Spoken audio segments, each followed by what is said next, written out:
Selon le Robert en ligne, la liberté en philosophie désigne un caractère indéterminé de la volonté humaine. Point virgule, libre arbitre. Ou encore, pouvoir d'agir sans contrainte. Point virgule, autonomie. Fin de citation. En deux lignes, liberté, volonté, libre arbitre, pouvoir et autonomie sont donnés comme pratiquement synonymes. Or, si la liberté semble confusément similaire à de la volonté, il importe de les distinguer à partir de trois critères. La liberté est 1. Le consentement d'au moins 2, 3 ou d'une multitude de volontés. 2. Que ce consentement engendre du nouveau. 3.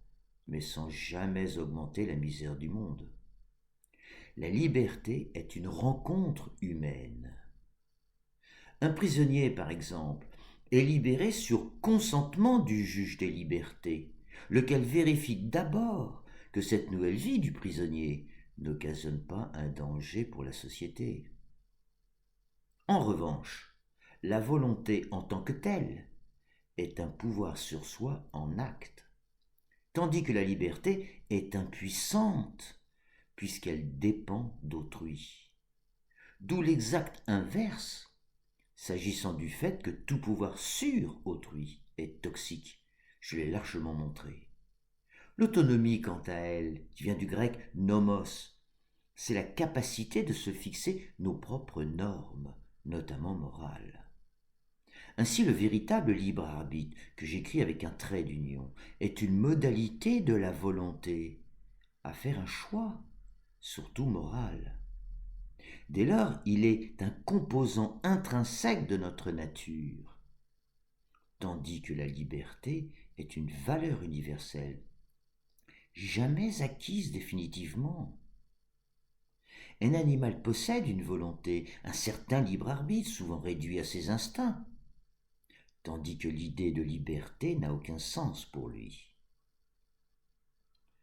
Ainsi, le couple qui décide de s'unir, ou un peuple qui s'oppose à son tyran, manifestent un consentement de leur volonté pour engendrer une vie nouvelle et sans ajouter de la misère ailleurs.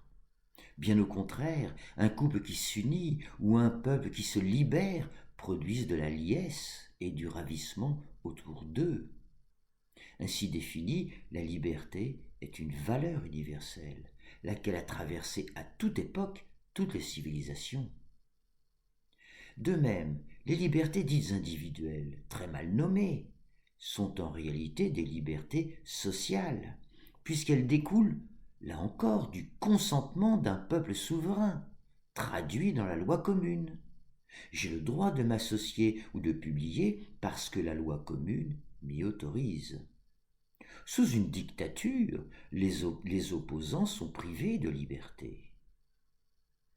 En revanche, ne pas nuire à autrui n'est pas de la liberté, juste une restriction de volonté. La règle d'or dans sa forme négative, ne fais pas à autrui ce que tu ne veux pas qu'il te soit fait, est une règle qui n'engendre pas une vie nouvelle, une société plus juste ou un monde meilleur, mais seulement une cohabitation d'intérêts personnels, égoïstes. Or, une société close, nous l'avons vu avec Bergson, n'engendrera jamais une société altruiste. En revanche, sa formulation positive, oui, fais à autrui ce que tu voudrais qu'il te fasse. Dans un monde altruiste, la liberté est créatrice de vie, juste et prospère. Dans un monde égoïste, la liberté en soi n'existe pas.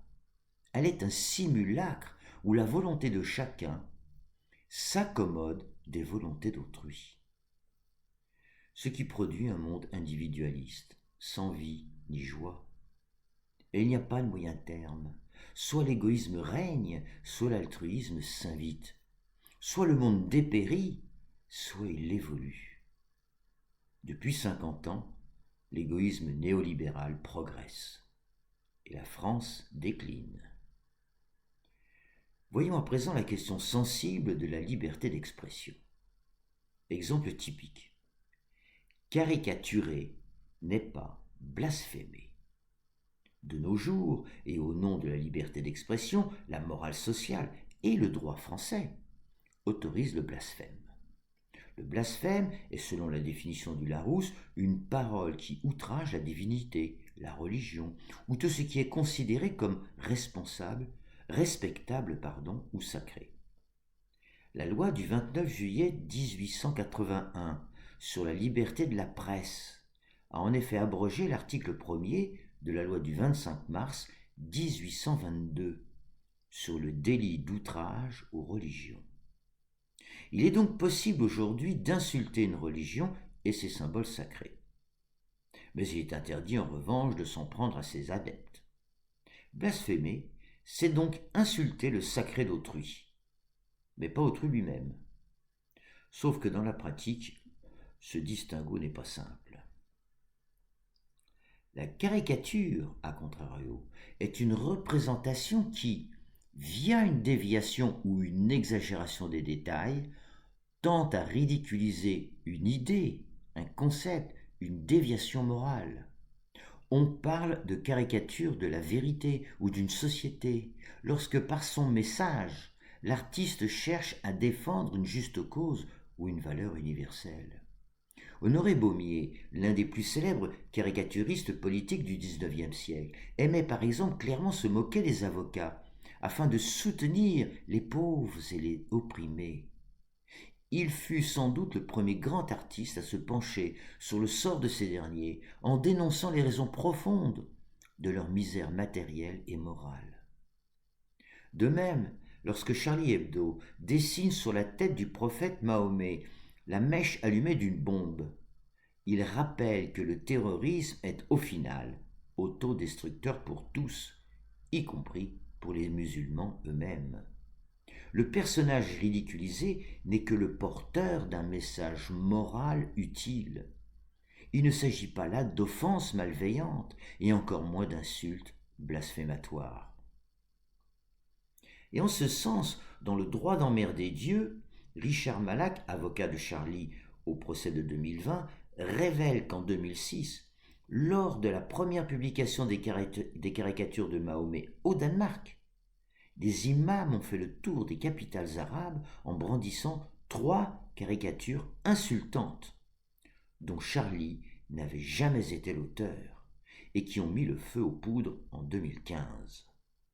1. Le pédophile prophète Mahomet.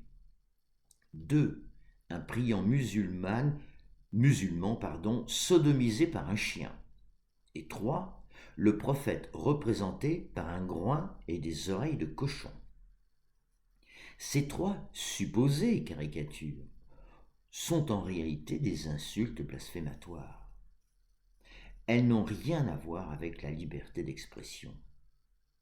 Or, cette information fut malheureusement passée sous silence à l'époque par les médias français et européens, et c'est fort regrettable.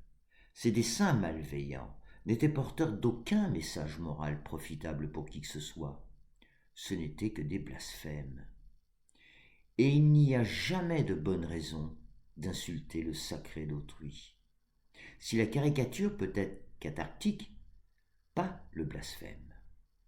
Il faut donc distinguer le blasphème nécessairement malveillant, blessant et contre-productif de la saine caricature dénonciatrice des travers de la société ou d'une religion. Le législateur en 1881 a manqué de discernement et a allumé une bombe sociale. En quoi cette liberté de blasphémer ouvrirait-elle un nouveau champ de libération? N'ajoute-t-elle pas plutôt de l'animosité sociale, voire violente? Elle a même incité, voire justifié aux yeux des assassins eux-mêmes, le massacre de Charlie Hebdo. Encore une fois, insulter le sacré d'autrui n'est pas une liberté d'expression.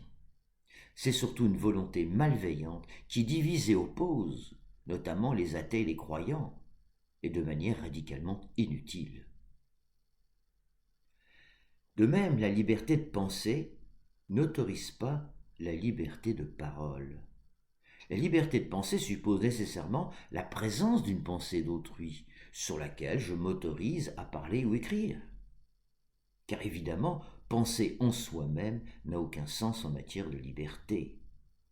Là encore, la liberté de penser nécessite une rencontre avec la pensée d'autrui. Je peux la combattre avec de réels arguments, mais toujours avec respect envers mon opposant. Or souvent, ce combat d'idées dégénère en insulte. De même peut-on rire de tout. Oui, si c'est la pensée qui me fait rire, mais pas le penseur. Je peux me moquer de la mort, mais pas d'un mort. Le mort est sacré. Richard Malak, à nouveau, évoque la fameuse une du journal transgressif d'Harakiri, l'ancêtre de Charlie Hebdo. Je le cite. Le 1er novembre 1970, un incendie dans une discothèque cause la mort de 146 personnes. Le 9 novembre, le général de Gaulle meurt. Le 16 novembre, Harakiri titre « Balle tragique à Colombey, un mort ». L'auteur poursuit. Cela n'a pas du tout fait rire le ministre de l'Intérieur de l'époque. Fin de citation. Et pour cause, rire de la mort du général n'a rien de drôle, et son association chronologique avec les 146 morts tragiques non plus. Nous pouvons rire de la représentation d'un handicap, mais pas de l'handicapé lui-même, du concept étrange de Marie Théotokos, mais pas de Marie elle-même, de l'idéologie d'un politique, mais pas de ce dernier, etc. Les idées ou les actes d'un être humain peuvent faire l'objet de satire, mais ni son physique, ni sa vie privée. L'être humain doit rester sacré. La liberté de penser doit donc faire la distinction entre le profane et le sacré. L'avocat de Charlie écrit, je cite, « Les croyances ne peuvent jamais exiger le respect. Seuls les hommes y ont droit. » Fin de citation. Certes, cependant, notre avocat oublie un détail. Mahomet fut avant tout un être humain. Nous lui devons donc le respect post-mortem. Que certains restent dans l'histoire comme chefs de guerre, tyrans, prophètes ou symboles d'une juste cause, ne change rien à l'affaire. Tout individu mort est sacré, qu'il se nomme Bouddha, Moïse, Mahomet, Jésus ou Marie. C'est pourquoi il est interdit et révoltant de profaner une tombe, quelle qu'elle soit. Encore une fois, se moquer d'une religion en tant que telle n'est pas caricaturer un travers de cette même religion. À ce titre, Richard Malak nous dit que l'islam peut être offensé, comme le christianisme, comme le judaïsme, comme toute autre religion. Et il ajoute, c'est ça la République. Fin de citation. Outre le fait qu'il n'est intéressant pour personne d'offenser une religion, je dis moi que cette profanation du sacré n'honore ni la République, ni sa laïcité. La laïcité protège la liberté de confession, celle de croire ou de ne pas croire, pas celle de profaner le sacré d'autrui. Ainsi, le droit d'emmerder Dieu, ou les non-vaccinés durant le Covid, est un faux droit qui ne respecte pas les valeurs universelles. Nos sociétés dites civilisées souffrent de ces dévoiements de la liberté de penser. La liberté de penser, comme son nom l'indique, c'est la liberté de penser sur la pensée d'autrui, pas sur autrui lui-même. De même, il est déloyal de discréditer un adversaire quand on ne sait pas lui répondre sur le fond de ses arguments. Ça s'appelle une attaque ad personam. Là encore, la liberté de penser ne signifie pas « je suis libre de penser ce que je veux et de m'exprimer quand et où je le veux ». La liberté de penser, c'est le droit de s'exprimer sur la pensée d'autrui, mais en le respectant. De ce point de vue, nos sociétés médiatiques ont complètement déraillé. La vérité est devenue mensonge et le respect l'insulte, tandis que caricaturer la pensée d'autrui n'est pas un manque de respect. Blasphémer, oui. La laïcité bien pensée se doit de protéger l'ensemble des valeurs universelles, dont la valeur sacrée d'autrui et celle de la nation. Le sacré n'est pas forcément religieux, car les religions n'existent qu'en s'appuyant sur la dimension sacrée de la nature humaine. La vie unique est sacrée. Chaque vie, par nature, est sacrée.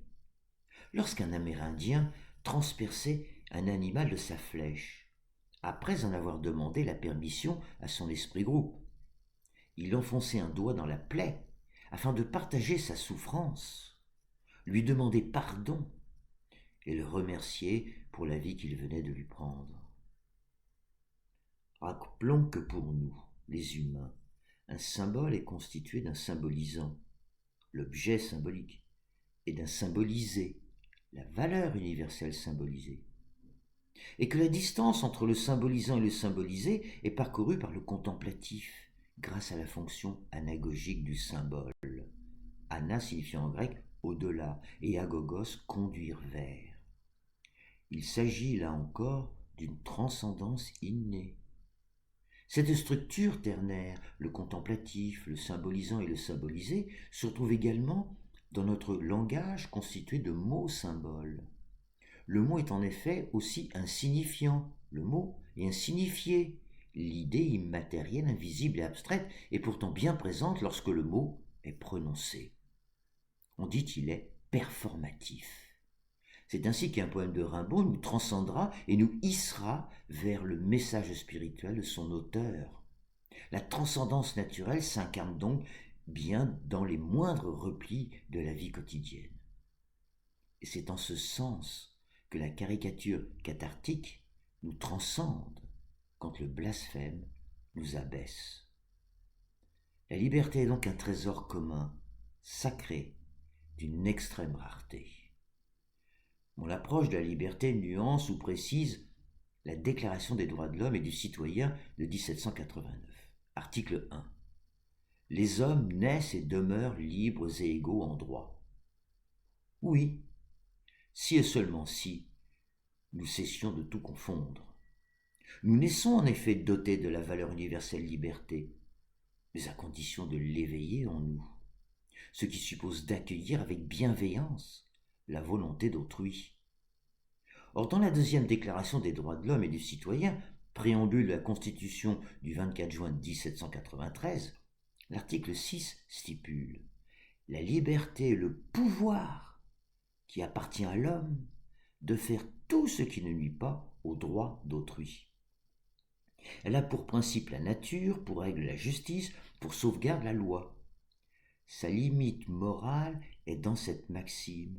Ne fais pas à un autre ce que tu ne veux pas qu'il te soit fait. » Vous l'aurez compris, cette formulation est loin d'être satisfaisante, et je préfère de loin sa forme positive. Fais à autrui ce que tu voudrais qu'il te fasse, et ça change tout.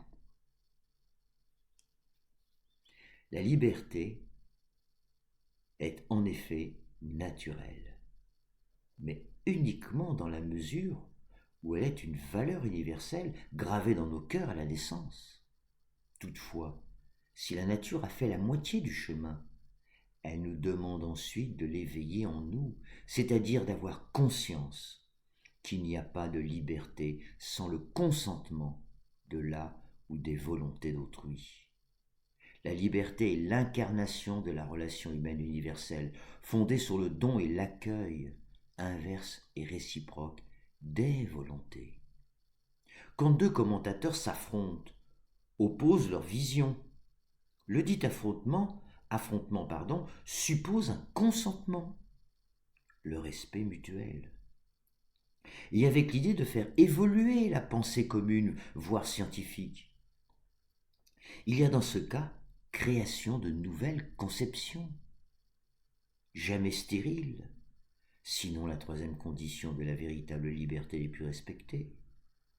C'est pourquoi nous devons penser la liberté en soi comme une liberté coopérative, et ce qui nous ramène à la loi universelle de coopération.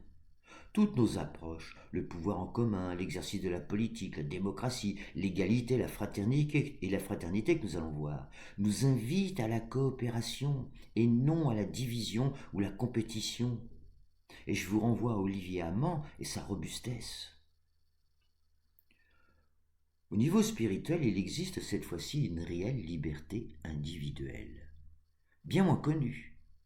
Elle répond aux 3 critères de la liberté en soi. Elle est également un consentement, mais en nous-mêmes, entre notre conscience-cerveau terrestre et l'âme-cœur spirituel, les 2 versants de notre nature double. C'est une union intime qui crée l'état de paix intérieure et ouvre un nouveau chemin vers l'altruisme en incarnant les valeurs universelles. La liberté spirituelle permet donc à chacun d'entre nous de trouver sa voie, sa destinée, le sens ou la direction de sa vie. C'est le consentement entre l'âme et la conscience qui libérera l'ego terrestre de son enfermement et de ses contradictions internes. D'où l'importance de la méditation. En écoutant son âme-cœur, on fera circuler les énergies spirituelles, les intuitions, les messages de l'âme. En ce sens, la liberté individuelle est une rencontre, encore une fois, entre soi et soi-même, laquelle nous ouvre une nouvelle perspective dès lors qu'elle respecte la vie d'autrui et la santé de la planète. Il y a donc un continuum entre la liberté individuelle et la liberté coopérative ou sociale, entre la paix intérieure et la paix dans le monde. C'est encore cela, être démocrate. Alors la liberté est-elle un objet spirituel, autrement dit répond-elle aux 3 principes irrationnels que nous connaissons bien? Premièrement, principe cause-à-suit. Consentir ou s'accorder est un acte volontaire indépendant de toute cause extérieure. Il est cause de lui-même, au même titre que tout acte volontaire qui tranche après délibération intime. C'est la raison pour laquelle tout mariage, qu'il soit religieux ou civil, ayant été célébré sous une quelconque contrainte extérieure, sera déclaré ultérieurement nul. Le consentement des époux est cause-à-suit ou n'est pas. 2. Contient-elle en elle-même sa propre contradiction? Mais pour répondre à cette question, il faut réaliser ceci. Pour que 2 volontés s'accordent a posteriori, il faut qu'a priori, elles se soient opposées explicitement ou implicitement. C'est du reste de cette contradiction que naîtra une rencontre, un nouvel accord et donc un nouveau champ de liberté. Du coup, la liberté coopérative contiendra un déterminisme, le devoir d'accepter un compromis, qui n'est pas celui de Spinoza, car pour lui la liberté n'est qu'une illusion. Au niveau social, je ne peux être l'auteur d'un acte libre, quel qu'il soit, sans le consentement d'autrui, que ce soit un individu ou suite à la loi commune. Réciproquement, autrui ne pourra vivre sa propre liberté sans le consentement de chacun d'entre nous. Ces 2 déterminismes, se faisant face, se métamorphoseront donc en liberté grâce au consentement mutuel. Il y a donc contradiction puisque l'authentique liberté découlera finalement de 2 déterminismes.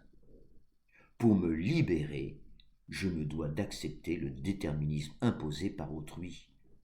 Du coup, il est impossible de me libérer uniquement par moi-même. Nous sommes toujours au moins 2. Sans cela, cette pseudo-liberté ne serait que de la volonté individuelle. Au niveau spirituel, il en est de même. C'est l'union de mes 2 versants naturels qui me libérera de toute contradiction interne. Devant un dilemme moral type « je l'aime mais ça me fait peur », si j'écoute mon cœur j'y vais, si j'écoute ma raison j'ai peur, je vais me libérer par une décision en mon âme et conscience. Et pour ce faire, je vais devoir cesser en moi d'opposer 2 options, sinon je resterai à jamais coincé entre la nature A, la posture A, le cœur, et la posture non A, la raison. D'où le principe de contradiction interne caractérisant la pensée irrationnelle, symétriquement inverse de celui de non-contradiction caractérisant la pensée rationnelle. Enfin, 3. Selon le principe de réalité spirituelle, la liberté en soi ne se montre pas du doigt et ne se démontre pas via la logique rationnelle. Elle se vit et s'incarne, ou pas, dans nos actes quotidiens. La liberté est donc un concept immatériel, invisible et abstrait, mais bien présent comme tout objet spirituel. Elle fait donc partie intégrante des valeurs universelles. On peut en revanche la symboliser. Au cœur de Paris, place de la Bastille, on trouve un symbole qui représente remarquablement bien la liberté. Il s'agit d'un homme-ange, réunissant le ciel et la terre en nous, les deux versants de notre nature double. Il porte le flambeau de l'espoir d'une main et de l'autre les chaînes brisées du despotisme. Pour finir, guérir est aussi une libération. Qu'est-ce que guérir ? N'est-ce pas la rencontre de deux volontés, celle d'un patient et celle de son médecin ? Nous l'avons vu dans l'étude de l'effet placebo. De même, le miracle de guérison n'est rien d'autre que le fruit de deux consentements, celui de l'homme et celui de Dieu. Confère les guérisons spontanées de la ville de Lourdes, dont l'Église a tout de même validé depuis 1858 70 miracles. Le dernier cas de guérison reconnu étant celui de sœur Bernadette Morio, en février 2018, c'est pas vieux. Atteinte du syndrome de la queue de cheval, c'est une paralysie des membres inférieurs. Elle est arrivée à Lourdes sur un brancard et on est reparti debout. Oui, la guérison libère, issue d'un consentement. Et elle change la vie du malade, et ceci sans jamais toucher à la santé d'autrui. Ainsi, la santé des uns favorise la santé des autres. Dans le livre Dieu, la science, l'épreuve, il est question du miracle de Fatima. Je cite.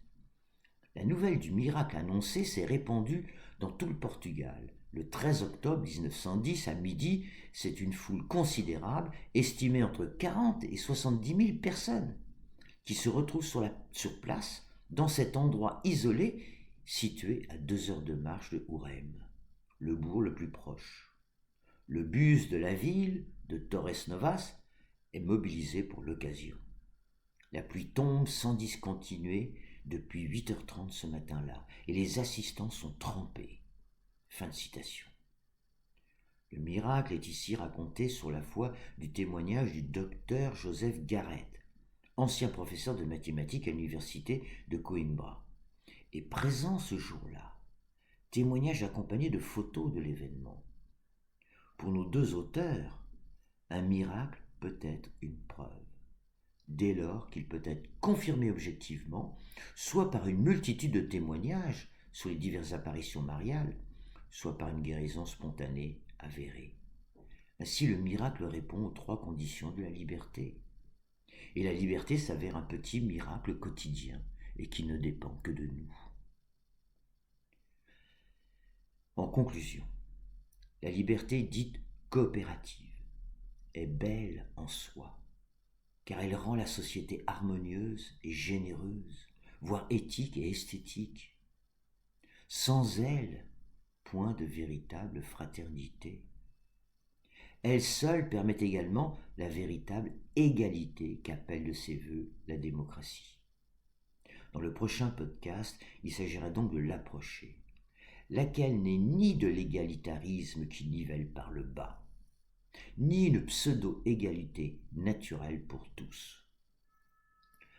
Bon, encore une fois, pardon pour ma diction, et bien sûr, grand merci pour votre patience.